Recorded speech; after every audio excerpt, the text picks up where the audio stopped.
இது ஃபர்ஸ்ட் மலேசியாவின் செய்திகள் உங்களுக்காக.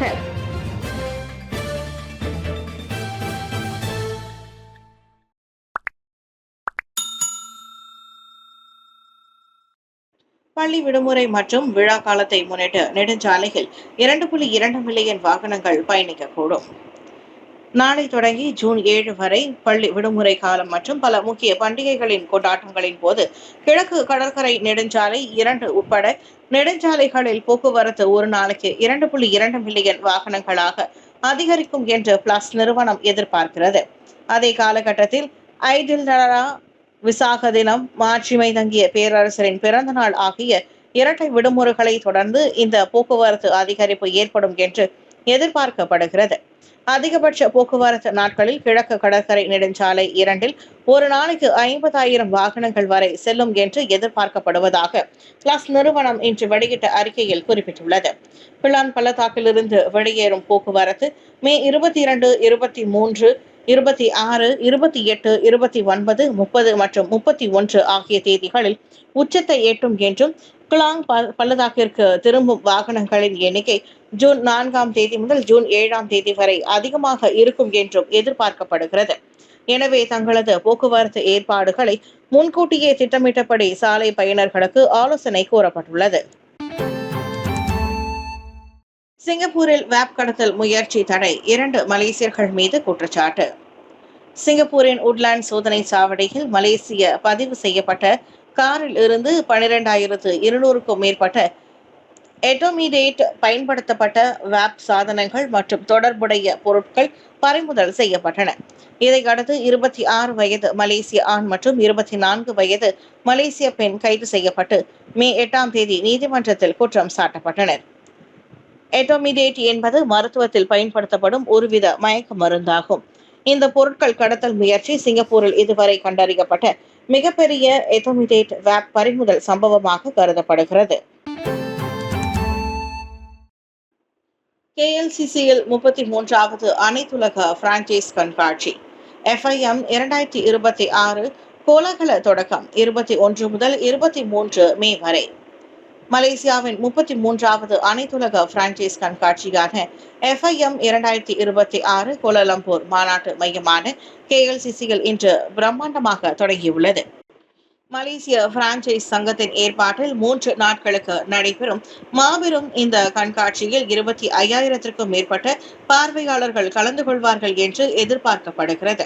இம்முறை ஸ்பெயின், தாய்வான், இந்தோனேசியா, ஜப்பான் மற்றும் சீனா உள்ளிட்ட நாடுகளிலிருந்து உலகளாவிய நிறுவனங்களின் பங்களிப்பு கடந்த ஆண்டை காட்டிலும் 10 விழுக்காடு அதிகரித்துள்ளது. துணை பிரதமர் ஸ்ரீ அகமது சாஹித் ஹமிதி சார்பாக உள்நாட்டு வாணிபம் மற்றும் வாழ்க்கை செலவின அமைச்சர் அர்மிசான் அலி அதனை தொடக்கி வைத்தார். அவரின் தொடக்க உரையில் மலேசியாவை இவ்வட்டாரத்தின் முதன்மை பிரான்சைஸ் மையமாக மாற்றுவதே அரசாங்கத்தின் நோக்கம் என்றும், வரும் 2030ஆம் ஆண்டுக்குள் 100 பில்லியன் ரிங்கிட் விற்பனை மைல்கல்லை எட்ட இலக்கு நிர்ணயிக்கப்பட்டுள்ளதாகவும் தெரிவிக்கப்பட்டது.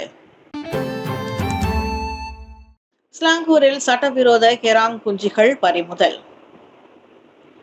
ஸ்லாங்கூர் மீன்வளத்துறை சபாக் பெர்னாம் மற்றும் கோலஸ்லாங்கூர் பகுதிகளில் மேற்கொண்ட தனி சோதனைகளில் சட்டவிரோதமாக சேகரிக்கப்பட்ட கெராங் குஞ்சுகளை பறிமுதல் செய்தது.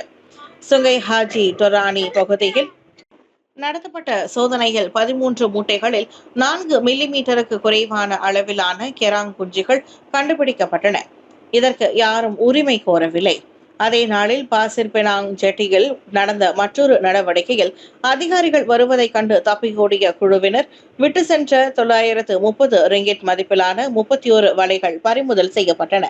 இந்த 2 சம்பவங்களும் மேல் விசாரணை தொடர்ந்து நடைபெற்று வருகிறது. பசார் செனி நிலையத்தில் மின்வெட்டு, 3 நகரும் படிக்கட்டுகள் செயலிழந்தன. விடியற்காலை நேர நெரிசலின் போது கோலாலம்பூர் நகரத்தின் மையத்தில் உள்ள பசார் செனி நிலையத்தில் ஏற்பட்ட மின்வெட்டு காரணமாக 3 நகரும் படிக்கட்டுகள் தற்காலிகமாக செயலிழந்தன.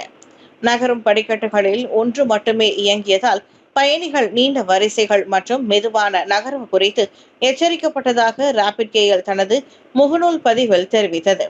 பசார் செனி 2 முக்கிய ரயில் பாதைகளுக்கு இடையிலான ஒரு முக்கிய இணைப்பு மையமாக இருப்பதால் இது கோலாலம்பூரின் பொது போக்குவரத்து அமைப்பில் மிகவும் பரபரப்பான நிலையங்களில் ஒன்றாக விளங்குகிறது. பாசார் செனி என்பது கெலானா ஜெயா எல்ஆர்டி ரயில் பாதைக்கும் காஜாங் எம்ஆர்டி இடையிலான ஒரு பரிமாற்று நிலையமாகும். இது Gombak, KLCC Bangsar, Petaling Jaya, Subang Jaya, Bukit Bintang, Cheras மற்றும் காஜாங் உள்ளிட்ட முக்கிய பகுதிகளை இணைக்கிறது. 1 மணி நேரம் கழித்து 3 நகரும் படிக்கட்டுகளும் சரி செய்யப்பட்டு விட்டதாக அறிவிக்கப்பட்டது. காஜாங் வழித்தடத்தில் ஏற்பட்ட தொழில்நுட்ப கோளாறு காரணமாக நிலையங்களில் பயணிகளுக்கு நிகழ்நேர ரயில் வருகை, புறப்பாடு மற்றும் சேவை தகவல்களை காட்டும் நடைமேடை தகவல் காட்சி அமைப்பு செயல்படவில்லை என்று ராபிட் கேஎல் இதற்கு முன் தெரிவித்திருந்தது. மலேசியாவின் ஏவுகணை ஒப்பந்தத்தை நார்வே ரத்து செய்ததில் அமெரிக்காவுக்கு பங்கில்லை, வாஷிங்டன் அதிகாரப்பூர்வ மறுப்பு.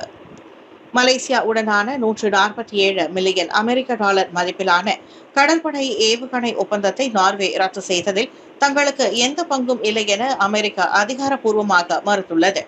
மலேசியாவின் புதிய கடற்படை கப்பல்களுக்காக வாங்கவிருந்த நேவல் ஸ்ட்ரைக் மிசைல் திட்டத்தை நார்வே திடீரென ரத்து செய்தது அனைத்துலக அளவில் பெரும் விவாதத்தை கிளப்பியுள்ளது. ஏவுகணையின் வழிகாட்டி முறையில் பயன்படுத்தப்படும் அமெரிக்க தயாரிப்பு பாகங்களுக்கு வாஷிங்டன் தடை விதித்ததே இந்த ரத்துக்கு காரணம் என பாதுகாப்பு ஆய்வாளர்கள் சந்தேகிக்கின்றனர். ஆனால் அமெரிக்கா இதனை மறுத்துள்ளதோடு நேட்டோ கூட்டணிகளுக்கு மட்டுமே அதிநவீன ஆயுதங்களை வழங்குவது என்ற தங்களின் புதிய கொள்கை ஆய்வின் முடிவின்படியே இந்த ரத்து நடவடிக்கை என நார்வே விளக்கம் அளித்துள்ளது. நார்வேயின் இந்த திடீர் முடிவை பிரதமர் ஸ்ரீ அன்வார் இப்ராஹிம் கடுமையாக சாடியுள்ளார். எனவே ஒப்பந்த தொகையில் 95 விழுக்காட்டை செலுத்தியுள்ள மலேசியா கப்பல்களை மறுவடிவமைப்பு செய்வதற்கான செலவுகளையும் சேர்த்து நார்வேயிடம் இருந்து 251 மில்லியன் டாலர் இழப்பீடு கோரி சட்ட நடவடிக்கை எடுத்து வருகிறது. கிளான் செலாத்தான் இடைநிலை பள்ளி அருகே சண்டை, 2ஆம் படிவ மாணவன் உட்பட 8 பேர் கைது. கிளான் செலாத்தான் பகுதியில் உள்ள ஒரு இடைநிலை பள்ளிக்கு அருகே ஏற்பட்ட குழு சண்டையில் 2ஆம் படிவ மாணவன் உட்பட 8 இளைஞர்களை போலீசார் கைது செய்துள்ளனர். 26 வினாடிகள் கொண்ட சண்டை வீடியோ சமூக வலைதளங்களில் வைரலானதை தொடர்ந்து விசாரணை நடத்தப்பட்டது. கிளான் செலாத்தான் மாவட்ட போலீஸ் தலைவர் ACP லிம் ஜிட் ஹியூவே கூறுகையில் 14 முதல் 24 வயதிற்கு உட்பட்ட உள்ளூர் இளைஞர்கள் கைது செய்யப்பட்டுள்ளனர். தவறான புரிதல் மற்றும் கேலி காரணமாக இரு குழுக்களிடையே சண்டை ஏற்பட்டதாக ஆரம்ப விசாரணையில் தெரிய வந்துள்ளது. விசாரிக்கப்பட்டு வரும் இக்குற்றம் நிரூபிக்கப்பட்டால் 2 ஆண்டுகள் வரை சிறை தண்டனை, அபராதம் அல்லது இரண்டும் விதிக்கப்படலாம் என்று எதிர்பார்க்கப்படுகிறது. தர்மத்தின் வழி 8.2 மலாயா பல்கலைக்கழக இந்து சங்கத்தின் குறும்பட போட்டி முதல் பரிசு 3000 ரிங்கெட். மலேசிய இளம் படைப்பாளர்களின் கலைத்திறனையும் சிந்தனைகளையும் உலகிற்கு வெளிப்படுத்தும் நோக்கில் மலாயா பல்கலைக்கழக இந்து சங்கம் பெருமையுடன் வழங்கும் தர்மத்தின் வழி 8.2 தேசிய அளவிலான குறும்பட போட்டியின் அதிகாரப்பூர்வ பதிவு தற்போது தொடங்கியுள்ளது. திரையுலகின் 10 முன்னணி சினிமா ஆளுமைகளின் வழிகாட்டுதலோடு பிரம்மாண்டமாக நடைபெறவுள்ள இப்போட்டியில் இறுதி வெற்றியாளர்களை தேர்ந்தெடுக்க 3 முக்கிய சினிமா இயக்குநர்கள் நடுவர் இருக்கையை அலங்கரிக்க உள்ளனர். இப்போட்டியின் நோக்கம் குறித்து விவரிக்கிறார் திட்ட இயக்குனர் தினேஸ்வரன் ஆனந்தராஜா. வெற்றி பெறும் சிறந்த படைப்புக்கு 3000 வெள்ளி ரொக்க பரிசு வழங்கப்பட உள்ளதாகவும் அவர் சொன்னார். கடந்த ஆண்டு கிடைத்த வரவேற்பை போல இவ்வாண்டும் நல்ல வரவேற்பை எதிர்பார்ப்பதாக திட்ட துணை இயக்குனர் தர்ஷினி சந்திரன் கூறினார். இவ்வாண்டு இப்போட்டி 2 முக்கிய பிரிவுகளின் கீழ் நடத்தப்படுகிறது.